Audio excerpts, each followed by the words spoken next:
Hi guys, Mommy Archer here at meron po tayong request na agarwood soap from the agarwood farm owner. 100 pieces po, bali 4 na batch po yun.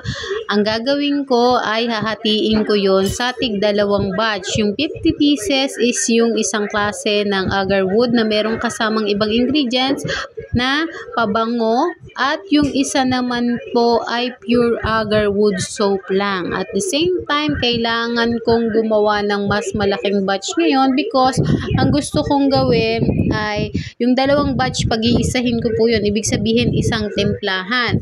So medyo mahirap pag ganito karami dahil nga po yaan ay mabilis po dapat ginagawa. Yun ang kaibahan ng natural po yung paggawa ng sabon kumpara po doon sa mass production o yung mga ginagawa po sa makina. At the same time, yung sa akin kasi talagang yung quality ang pinaka iniingatan ko at mini-maintain ko.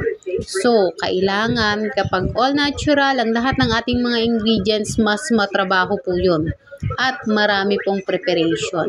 Bukod doon, ito po yung 50 pieces ng first batch na agarwood na nilagyan ko po ng scent dahil napakaselan nga po ng agarwood. At ayan, sobrang bango nga po talaga. Bukod dun sa amoy ng agarwood, syempre iba pa din yung meron tayong aromatherapy kaek-ekan sa buhay. At the same time, sabi ko din po sa kanila, bibigyan ko din po sila noong iba pang product na hindi ko nabigay sa kanila nung nakaraan because talaga pong ang dami rin nilang binigay sa akin na agarwood leaves. So syempre, we have to be grateful and thankful din po dito sa ating mga kaibigan na walang sawang nagpapadala po ng kanilang mga agarwood sa akin at I hope mas magustuhan pa ito ng mga tao na pagbibigyan nila. So ayan po yung 50 pieces na 2 batch po ng sabon. Pero dahil nga 100 yung request, gusto ko matry din nila yung iba pa nating product. At mukhang kinulang yung kanilang shampoo kaya ginawan ko na din po sila. So medyo mas madami ngayon because nung nakaraan ay 500 ml lang yung naibigay ko sa kanila. Ngayon ay 3.5 daw itong lagayan na to. Ayan po, nilagyan ko na din ng gugo para mas maganda. Like and share. God bless everyone! Mommy Archer here at ito na po yung 50 pieces agarwood soap with scent. Ang scent po niya ay mint and powder.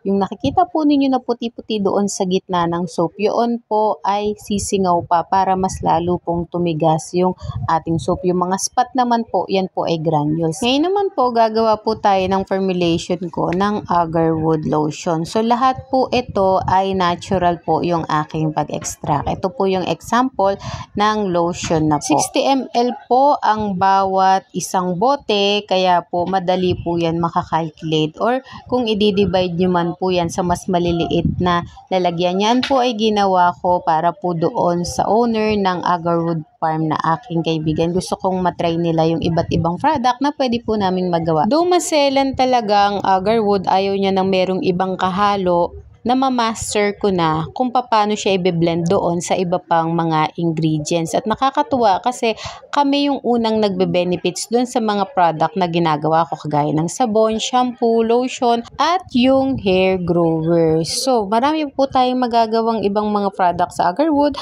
God bless everyone! Guys, Mommy Archer and Ellie Archer here at ito na po ang pang 3rd batch ng 100 pieces agarwood soap request from the agarwood farm owner. So, every batch po is 25 pieces.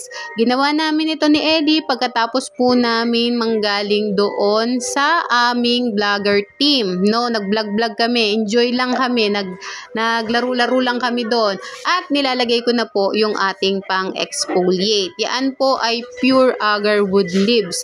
So, ginrind ko yan ng maigi para mas maganda po kapag hinalo po natin.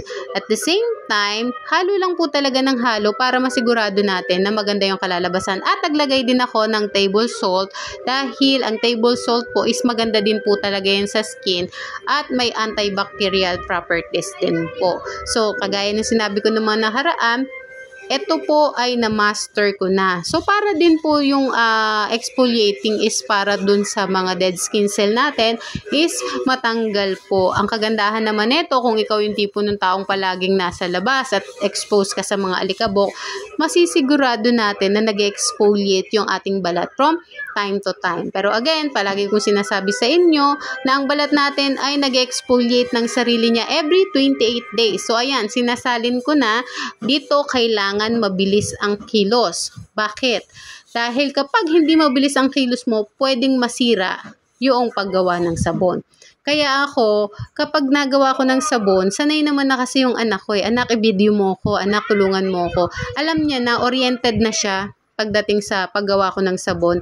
At the same time, siya din naman yung nakikinabang dahil sa bawat paggawa ko ng sabon, yan na din po yung aming ginagamit. Ayan, ginawang ko siya ng cupcake soap because gusto niya. So, ito ay dinagdagan ko lang din ng mga ingredients para kahit papano, 4 na piraso ay merong sobra para doon sa aking anak. Kumbaga, sinabay ko lang.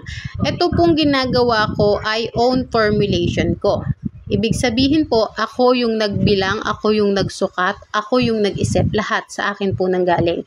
No? Pero syempre, yung knowledge, wisdom, and skills, galing po yun kay Lord. Again, wala akong may pagmamalaki, maliban lang po doon sa pag-ibig at kahabagan ng Panginoon sa aming buhay. At ito na po yung pang 4th batch para mabuo natin yung 100 pieces agarwood soap na request ng may-ari ng agarwood farm. So, ginawa ko po lahat ng pamamaraan para maihabol yung paggawa ng agarwood soap dun sa tamang oras na hinihingi nila sa akin o dinidemand nila dahil kailangan nga daw po na makuha din kaagad yung product. So ako naman yung tipo ng tao, kung ano yung pinag-usapan, yun. Hindi yun mababago, not unless mababago yung pinag-usapan natin, may mga adjustment ng konti.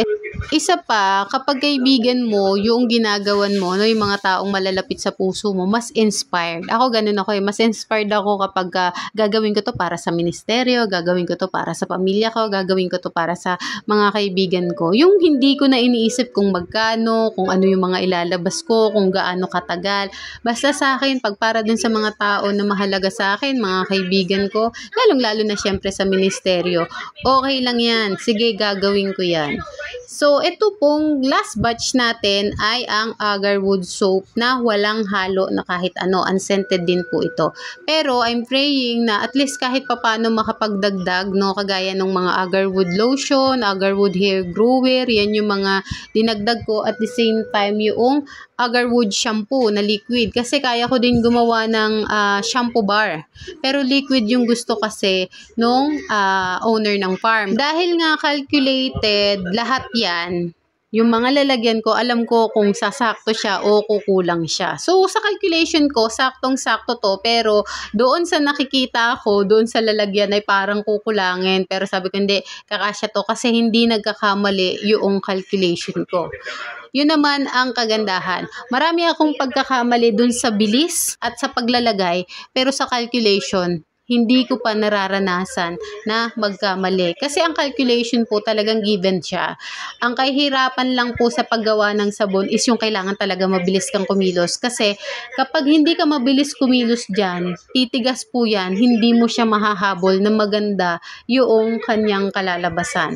So, ito yung sinasabi ko sa inyo na kinakabahan ako ng konti dahil nga dun sa nakikita ko sa lagayan ay konti na lang, pero square kasi to, mas mataas yung timbang nung square kumpara dun sa flower. So, hindi, kasya to.